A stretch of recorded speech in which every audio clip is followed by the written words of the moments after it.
Just when the Jacksonville Jaguars almost had me ready to jump off the ledge, they reeled me back in with a late win versus Houston.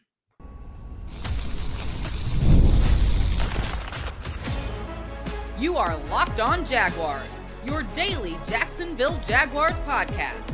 Part of the Locked On Podcast Network, your team every day.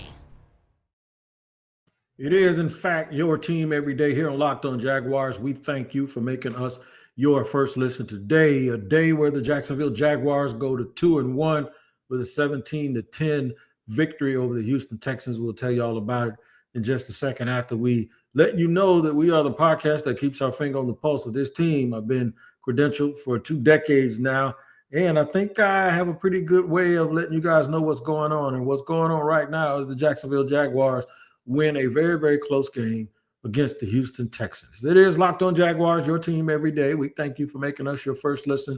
And give a shout out to so many of the everydayers that I saw today that came up and shook my hand. I appreciate it. If you're new here, all you got to do is just hang around and come back, and you'll be an everyday or two. Make sure you check out the pod wherever you get your podcasts, whether you watch or listen. Makes no never mind us. We appreciate it, and we don't want to waste any more of your time. So I'll tell you what we're going to do. 2 halves today. Second half, we'll give out game balls with an S and tell you about the butts. What I mean by that is they won, but we won't start the show with a but today, though. We'll start with the Jaguars defense carrying the day. And a few guys can come out to be heroes today. Josh Hines Allen had a tremendous impact on the outcome of this game, even though it doesn't show up in the box score, but he was all over the place. Trayvon Walker got his second consecutive sack this year. He now has 2, and he was his same normal menacing self. Travis Hunter played a lot of snaps on defense today, did a pretty good job, gave up a catch or 2 here or there, but for the most part was pretty sticky in his coverage. Devin Lloyd played well today as well, and came up with another turnover himself. But the hero of the day to me, I got to mention Johnson, the safety that intercepted the ball right there at the goal line late in the game for the Jaguars. And he was given a bigger role because they moved on from Darnell Savage. So good for all of those guys, right? I'm happy for him. But Jordan Lewis is the star of the show. Jordan Lewis made plays throughout this game that stopped drives, that changed momentum, that were big tackles in the open field. He was literally, in my opinion, the best player on the field. I'm going to give a quick shout out to Brenton Strange, too, for getting the Jaguars going when other guys just seemed like they got the yips, man. I don't know what it is with Brian Thomas Jr. He had a big catch there late in the game. I don't know what it is with the other guys dropping the ball. Parker Washington had a drop. Travis Etienne had a key drop. Trevor Lawrence, we're going to discuss him mainly on tomorrow, but today we're going to try to enjoy the victory, but I'll give you some of those buts in the second half of today's show. But look, a win is a win, man. They're 2-1. They're 2-1, and they thought of or tried to think of every single way that they could give this game away. Cam Little missed a field goal that would have put them up by 10 and almost solidified the fact that they were going to win this game, because if they go up by 10, they don't play that same coverage that allowed Nico Collins, of all people, to get behind them. And those are the type of things that can't happen, and we got to figure that out. The team also has to figure some things out on the offensive end when it comes to penalties and lining up. It's just too much. And at some point, we'll start having that conversation about how coaching is more than play calling. And folks were sitting there tripping on play calling. I wasn't.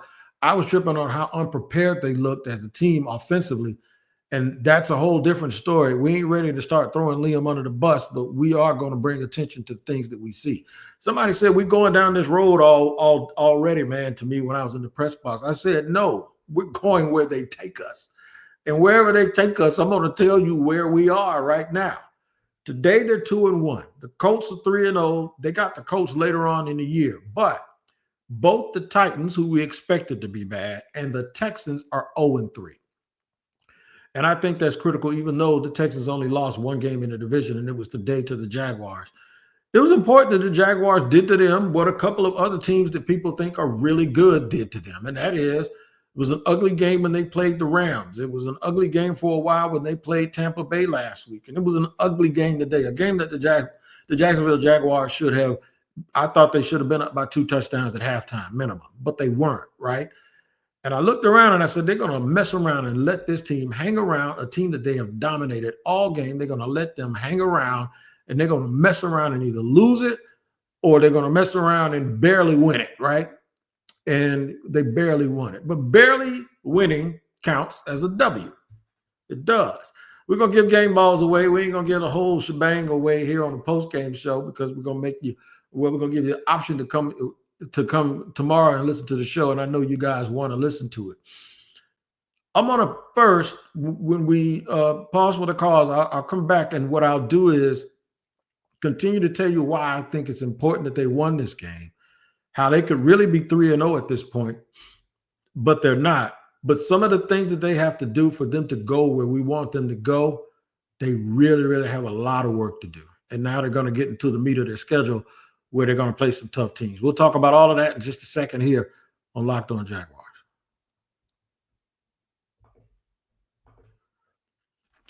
All right, today's show is sponsored, brought to you by Prize Picks.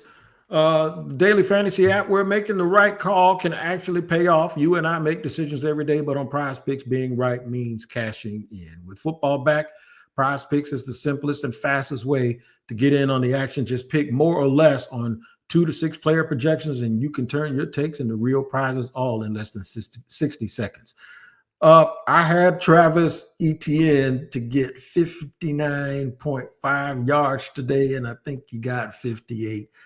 That's on me. If I had gone more, I'd have some money in my pocket. But that's okay because I get a good chance next week, and you can too. All you got to do is download the Prize Picks app today and use the code LOCKEDONNFL to get $50 in lineups after you play your first $5 lineup. That's code LOCKEDONNFL for $50 in lineups after your first $5 play. It's Prize Picks. It's always good to be right. And today's show is sponsored and brought to you by Mazda. For those who believe it's not just about playing the game, it's about redefining it. That's who Mazda is. And there are moments that do more than put points on the board. They move crowds, move culture, and keep moving the game forward.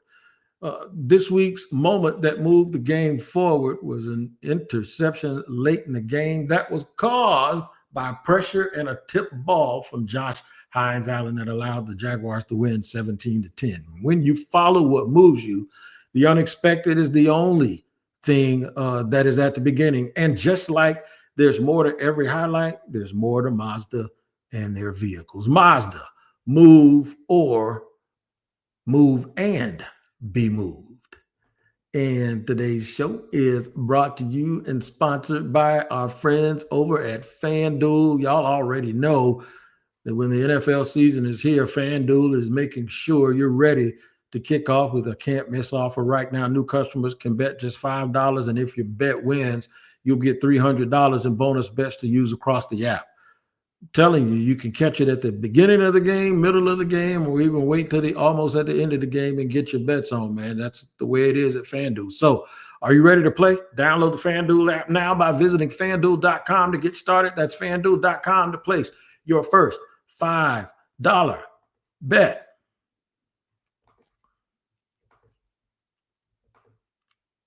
All right, moving and grooving here on a two-part first half and second half of the post-game show here for the Jaguars. 17-10 victory. We'll go through all of the stats and do all of the numbers tomorrow. I'm going to give game ball to Jordan Lewis. Jordan Lewis is a superstar. And if Jordan Lewis is any indication, Jordan Lewis and Eric Murray, who may have been a little emotional today and got 2 15-yard penalties early in the game against his old team. But if those two guys are any indication of the ability of James Gladstone to pick free agents, along with Robert Hainsey and Pat McCary and some of the other parts, and adding the wide receiver Patrick at the end of training camp right before the season, and a few other pieces, then it's going to bode well for the Jaguars in the future down the line, especially with them hitting on Bashaw Tootin and people that are really making a lot of contributions for this ball club. So kudos to Jordan Lewis. He's a superstar. I told you when I watched the tape, I said he plays through plays like his feet are on fire, always being handsy, doesn't quit on anything. And it's very, very contagious. So hopefully everyone else can step up the way he does and the way Foye Oluokun does. And I got to also shout out Devin Lloyd, man. It might have been the best game I've ever seen Devin Lloyd play. And, of course, the guys up front played well as well. Trayvon Walker, as I mentioned. Of course, Joshua Hines-Allen had a real good game. Offensively, I thought Travis Etienne ran hard, especially in the fourth quarter when they really, really needed it. But the running game didn't really get the success that we thought they would based on what we saw Tampa do last week. So there are some reasons for that. Maybe we can take a look at it this week and figure that out. But they got the job done. Trevor needs to either get right. And I'll preface this, and I'm going to tell you right now, I'm not giving up on Trevor Lawrence. What I am doing, and this is almost just as bad, I'm tempering my expectations. Remember, the expectations were that the Jaguars are going to at some point have a dude that's one of the 3, 4, 5 best quarterbacks in the league. I don't think he's anywhere near that.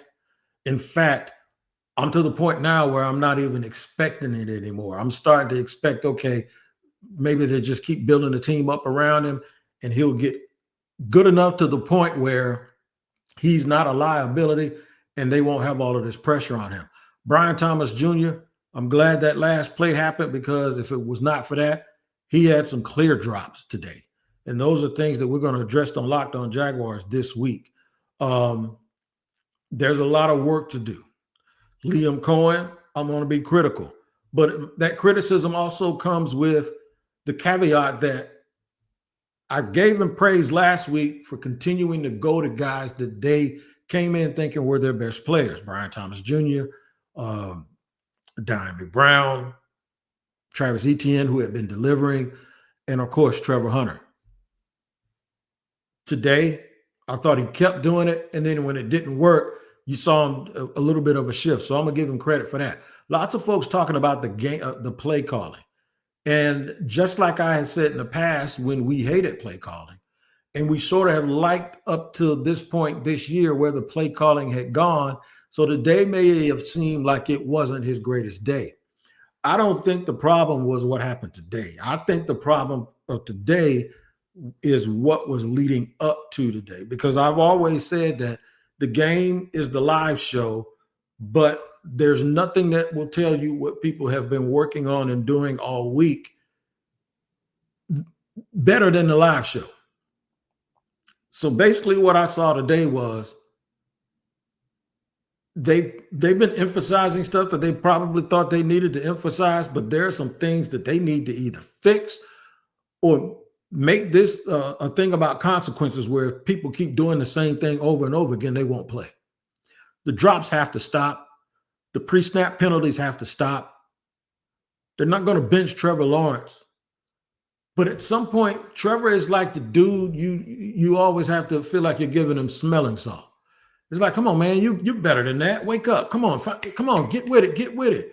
It's like Mickey screaming at Rocky, let's go, get out of there, that kind of stuff. It's like, I don't even think it's physical at this point with Trevor. I think it's really, it might just be who he is. And if that's who he is, I'm going to give him a break. And the thing about it is when people like me start giving you a break, that means we've lowered our expectations. This is year 5. Trevor Lawrence does things that rookies do. Trevor Lawrence does things that rookies do that won't get him played. And for everybody out there that's going to tell me about drops, I saw them, but I am not reducing my opinion to today's game or to when Brian Thomas Jr. started dropping balls last week. I've sat here and watched this. I've gone to practices over and over. I've defended Trevor Lawrence over and over and over again. I can't allow your fandom to make me come out and say or pretend that I don't see what I see. I'll never be that type of person. I am not the whataboutism or the right nowism type of dude where I'm just going to jump to a conclusion. But when I'm transparent and say, I may say something here, if this keeps going, that's bad. I'm not saying he's a terrible player. I'm saying that maybe we got to adjust what we think he is a little bit. You can't keep 4.5 years in thinking that this dude is something that he's not when he repeatedly shows you. And it doesn't mean that he won't have a great game here or there every now and then. But the great quarterbacks, the great ones, regardless of who their receivers are, you can see it. Regardless of the drops. In fact, the great ones, when guys drop the ball, get in their face. And it's not because you're trying to show them up. It's because you're trying to lead them and motivate them. Or you just don't throw them the damn ball. Or you take off and run it whenever you can. And you saw when he ran it at the end of the game what it meant. This ain't about whether or not he's terrible. This is about me saying that I'm close to saying I don't think he'll ever be exceptional. And that to me is sadder than hurting somebody's feelings who thinks that I'm being too hard on him. Here's what I want you to do. Tune in to Locked On Jaguars tomorrow, where I'll talk about Trevor Lawrence. And I'll talk about Liam Cohen and what they have to do moving forward. They got the 49ers and the Chargers coming up. They got some tough games. They can't keep playing like this. They're 2-1, but they can't keep doing this. At some point, they gotta be reliable enough that this coaching staff knows who they are. Or guys gonna start getting replaced. All right, man. Thank y'all for joining us here on the post-game show. We'll see you. The Jaguars are 2-1, 17-10 over the Houston Texans in a very, very important divisional game. It could have been worse, but it also could have been a lot better. We'll see you tomorrow on Locked On Jaguars.